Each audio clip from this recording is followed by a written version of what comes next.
The Knights, everything in their arsenal to try and make it against the Kingslayers. One more match is all it takes for GEEK to step forward. Raise your banners! RRQ versus GEEK fam, a possible equalizer that will take us to a Game 5 and a possible reverse sweep from RRQ, reversing what happened to them just last season. Looking at some of the emblems right here, Vin with the Wind's Blessing, you can see a lot of attempts to really roam around, it seems like, from RRQ. And I really like this approach from Vin and Dawn, right? Both can kind of cover for each other. If they jump on the Minotaur, the final stash can come. If they jump on the Arlet, then the Minion Fury can be used to really cover.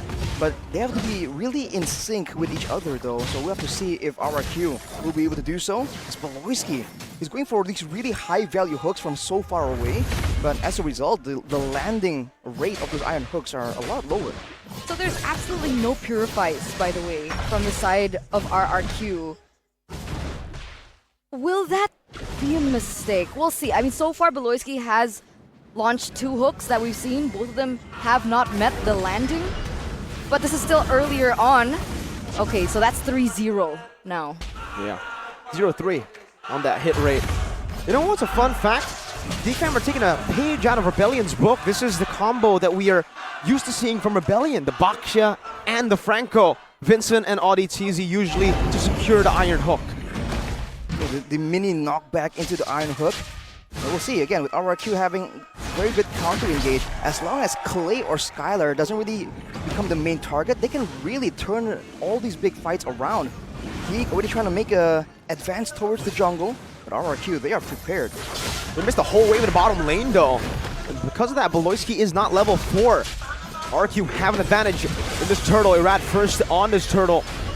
As Luke hovers around as a final slash for Flicker combo. Coming down another realm to get the mount, and Finn slams his hammer, picks up the turtle. Baloyski with a Flicker defensively, and a boy getting chased down by Irad, who takes him out with a stab in front. Done, stunned up. Luke dodging away from the Razor's grab with Ray, picks up a double, so it ends up being equal K! Flickers forward, finds a dispersion, and gets one back. Irad very aggressively moving forward, but now Luke tries to sandwich him down. GEEK fam, will they continue? A diversion by Clay defensively, and Ray tries to jump on Irad. Essentially, that's a 3-for-2 Arashi. RRQ pick up 2 kills, traded back, but they were able to secure the neutral objective. A bit of a scary situation though, the fact that RRQ have, again, all these big teamfight tools, and they did get the massive combo, a massive Minion Fury on multiple members, I think 4 members, if I'm not mistaken, and even then, it's still a somewhat even trade. I think RRQ, especially against a team like GEEK fam here, needs to be a bit more careful there. Going back to the point that you were making, Miracle, earlier on, they haven't utilized it. They haven't utilized the Baksha and the Franco combo just yet, and it looks like every time Baloyski is looking for a pick, he doesn't get it. So the value that they are supposed to be getting from the Franco pick, especially from the early stage of the game, pre-level 4 especially, they haven't felt it at all. Unity though, that's the combo with Iron Hook. No Bloody Hunt just yet. Oh, that's a knockdown, and Minions Fury. Another round coming down, but Luke using the Bravest Spider, able to knock up again, and Clay just utilizes the damage, dispersion, and the rotation. 2-man stun from Luke! And Ray picks up the killing spree. Meanwhile, Flicker can pounce from Skylar. The lockdown with the final slash into the Vengeance resets it now. Another dive in towards Luke, but he's able to flicker out. Look at the top lane. Chadera just munching on that turret as Ray tries to give him some more space, making Skylar miss out on that whole gold cannon minion. But it looks like even then, Chidera is still behind. Definitely isn't supposed to be winning in this matchup. And he did go, by the way, for the tenacity and the firmness in his emblems. Now he's respecting and warrior boots first. Yep, he knows that there's going to be a lot of damage, but oh, look at this. Another attempt. Ray jumping forward with the shield unity into the iron hook, dying to be locked down completely. Still able to find a final slash. And Rad secures the turtle. Luke the Bravest Fighter now with a few slashes down onto Don. Picks up a kill. It's a 1-for-1 trade on an iron hook as well to disengage as Luke gets chased down by Clay. Trying to dodge away from the dispersion by Clay. Now a flicker from Vin into Clay's damage. RRQ with another winning team fight. GEEK fam, they gotta be careful, man. The mid game from RRQ with all these teamfight tools and a Roger and a Fredrin. Well, there's a lot more fighting power behind their composition. But on the other hand, Skylar has been somewhat left alone, but he's still been able to actually pick up 1 kill. So I think GEEK have to try and find ways to slow it down. Unfortunately for them, though, with the roamer being a Franco, he's kind of forced to be a bit more aggressive. The Kingslayers, they're losing their tempo.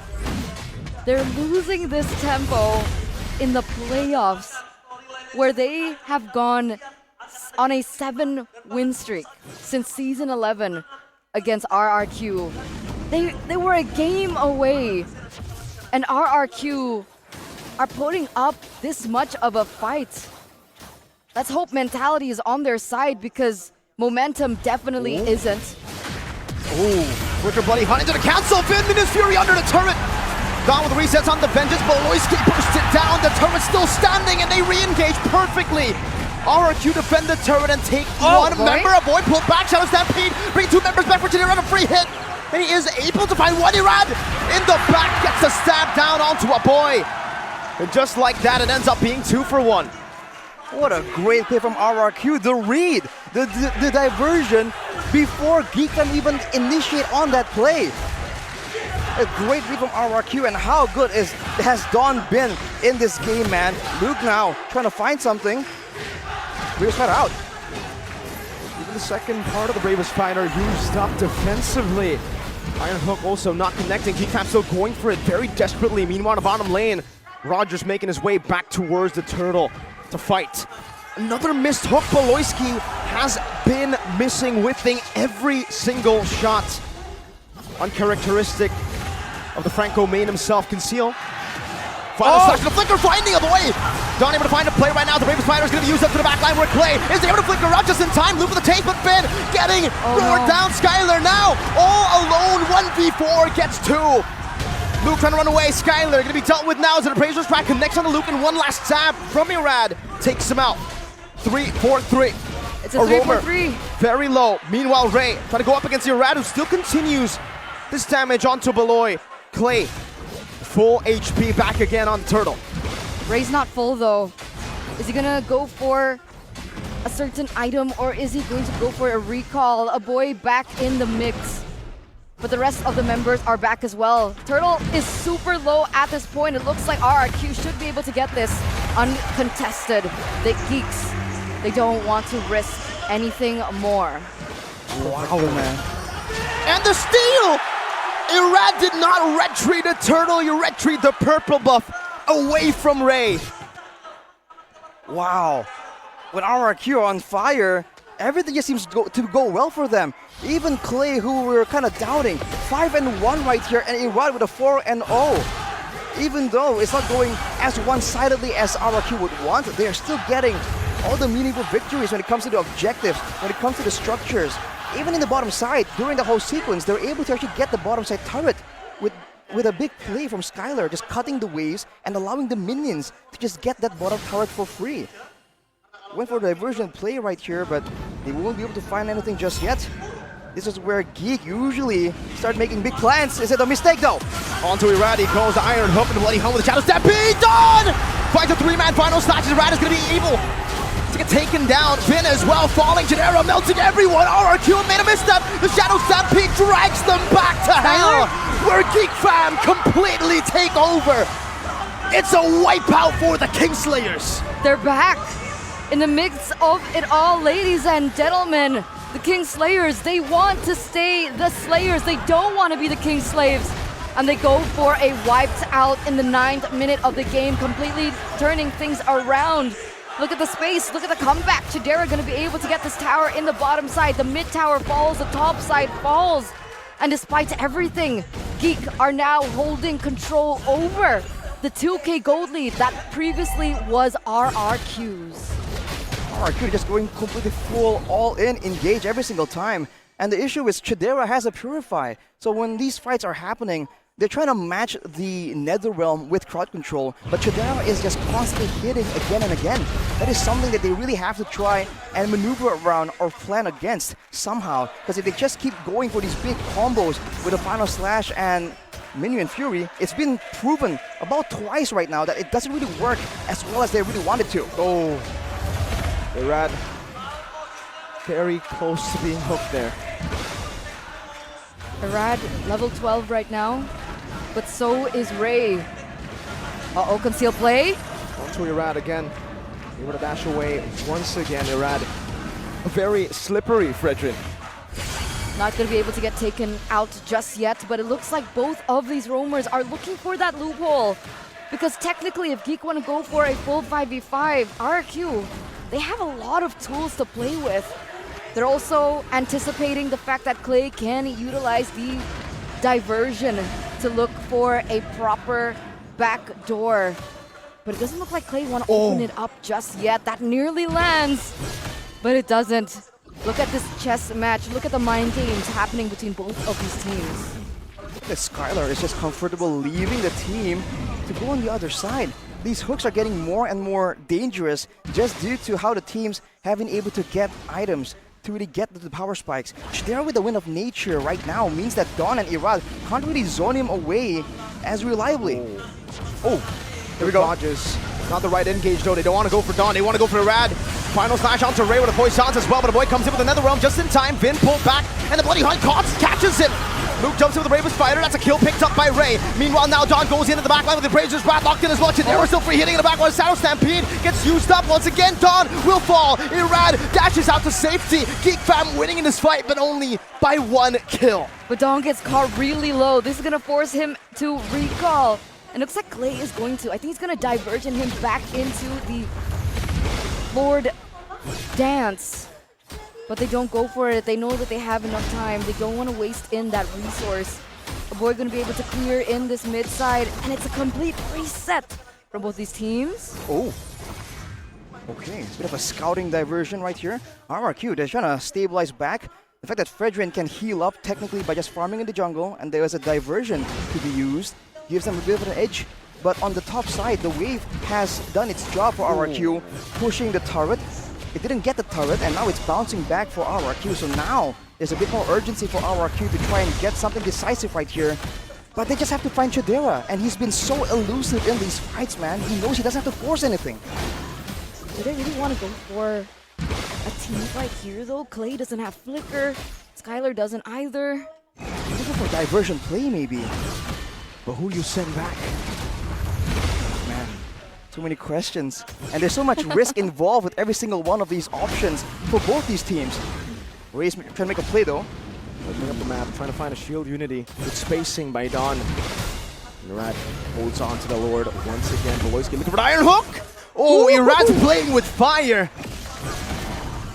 You can see how much pressure is on both of these teams. GEEK want to close this out as soon as possible, but for RRQ, it's not just about winning the game. If they lose it, it's not just about losing the game. It's about losing their entire playoff run and their contention for MSC. Oh! That's an Iron Hook into the Bloody Hunt, into the Shadow Stampede, into the damage of Chidera, who melts him down. A good Appraiser's Wrath gets them low, but another realm grants him another HP. Marvin! With a Minion's Fury into the back, and Skylar with a Lycan Pounce. Finds Chidera, shuts him down. The re-engage was perfect for RRQ. That's a 1-for-2 trade, but Chidera is gone. Ladies and gentlemen, I repeat, Chidera is gone. RRQ with 4 man up. They're going to go for the blitz here. A boy, Luke, Ray, they seem to be in the vicinity. Do they want to go for a miracle play? Look at the health bars. Ray with the shield unity into the Bravest Fighter. Now into the Appraiser's Wrath, and Clay! Dispersion, rotation, and elimination. Skylar chasing a boy. Running into the hills he goes, a boy. And the Lord goes in favor of RRQ. What a game we have on our hands, man. The fact that GEEK were able to get the pickup onto Dawn, it seemed like it was over, but RRQ, they find the play, they find Chidera. Now with the Lord, they can play some macro planning to really get their hands on GEEK fam. Looking at the in-game equipment, you're approaching that late stage, and Skylar is full built. He won't, he's going for a swap here, it seems like. But Chidera isn't really on full yet, and look at Beloyski! An Iron Hook in the midst of it all, Dawn with the final splash as well. Divinity Fury won't be used up just yet. In the midst of it all, still gonna be done. Uses the vengeance now. Minions Fury catches onto all of them, but it's into tier 2. They're fighting without the Lord, and then Iron Hook again connects onto Clay, who's able to flicker out. Luke unable to find the stun onto him. Skylar, Lycan pounds in the mid lane, trying to look for a tier 2, but there's no minions. The rest of GEEK fam rotating up top to clear the Lord. There are more waves to deal with as RRQ continue the siege. They can't maximize the value. They can't go in for the inhibitor turrets, but these outer turrets have been taken down. Except for this bottom lane, ladies and gentlemen, with 2 members taken off the board, GEEK have successfully been able to defend this one. I think we're gonna go to a replay now to take a look at how this all unraveled. That's an Iron Hook from so far away. And look at how much is used to try and stop the initial engage. And look at how far back the real damage dealers for the side of GEEK fam are. Even though Vin is able to knock the majority of them up, it doesn't really matter because it doesn't last for that long. And at the same time, when GEEK fam is doing damage, Clay can't really output that 8 and 2 and 7 low Yi damage, which is very critical. Now they're grouping together, trying to maybe, lay a trap for Beloyski, who's been fishing around for a bit more value. And if they can get a massive diversion play here, they might be just saving that option for when the Lord is up though. The less you use it, the more surprising it can be in theory. Back to that slow game. No neutral objective. They have to be very careful. With a diversion ready, with an Iron Hook ready, there are tools from both to look for pickoffs. Everyone's on their toes right now. They understand the risk. More so for RRQ. Again, if they lose this game, they say goodbye to playoffs. They say goodbye to MSC. They say goodbye to Riyadh. And they say goodbye to that life-changing prize pool. Beloyski unable to get that hook in as they still look for more. The calm before the storm takes one mistake to turn things around. They go for Dawn. They get Dawn. Vin! Once again with a flicker forward. Dawn with final slash as well. Right in the midst of it all. Luke gonna be able to use the bravest fighter as Dawn gets melted down. Luke flickering backwards. They have found Dawn. And look at the timer. Couldn't have been more perfectly rad. All alone. But look at the diversion into the back as well. This is all just a diversion for them to jump on Chadera. Skylar, Lycan, Pouch, Chadera, kiting, Minions Fury used up, and Chadera will fall to Vin when he slams the hammer down. Irad was only a distraction. That was an amazing bait by RRQ. You'd think it'd be catastrophic for them to lose Dawn, but they lose Chadera and Ray in the process. The 2 core members for this Lord to take. And this should be it. A boy looking for a miracle. Everybody looking for a miracle, even Luke. But he's forced to use the bravest fighter defensively. Skylar wants to go in, baits out the Netherrealm and runs back. That's it. A perfect Lord for RRQ. Every single time, it seems like, oh, RRQ, you're letting someone get jumped on by GEEK fam. It has turned out to be a misdirection. And right there, we called it, right? They're gonna wait for the Lord to go for a diversion play. We just didn't expect it to go quite like that. Now with the Lord though, it's a great opportunity for RRQ, but they have to try and be smart about this. GEEK fam, they have the late game carry damage and they have the Faramis. They can't just go for a wild dive right here. They have to try and go for like a 3-wave push, avoid getting hooked, and take down these structures before they can even attempt at doing anything. And you have to keep in mind, GEEK fam have the advantage of having a Faramis. He can get taken out and respawn a lot faster than a lot of these members, and GEEK fam is notorious for using that passive to their advantage. Let's hope it's enough. Look at the siege coming through. All the waves are pushing. Woo. The dodge, the quick feet, they're coming to play right now. But remember, Clay still has the diversion. Can utilize to go for a different angle. Only one wave, and there's a wave in the top lane. Ray with the poisons used up already. Irad locking him down now with the dispersion and the rotation, forcing another realm out. Chadera doing work on the Lord. Irad very low. Vin marching forward. Minions Fury defensively flickering backward, but is able to find 2! A full final slash into a dispersion. Our boy finds the Ghost Bursters as he pulls Dom back, but he's still able to find the vengeance, and now Skylar continues the onslaught, continues to run the Kingslayers down. Baloyski has been taken out, a boy against the world, Skylar. Now Lever Lycan bows the final one to pick up an unofficial Maniac. The Kingdom erupts. Brick by brick, they have built back the Kingdom's foundation. One game to go.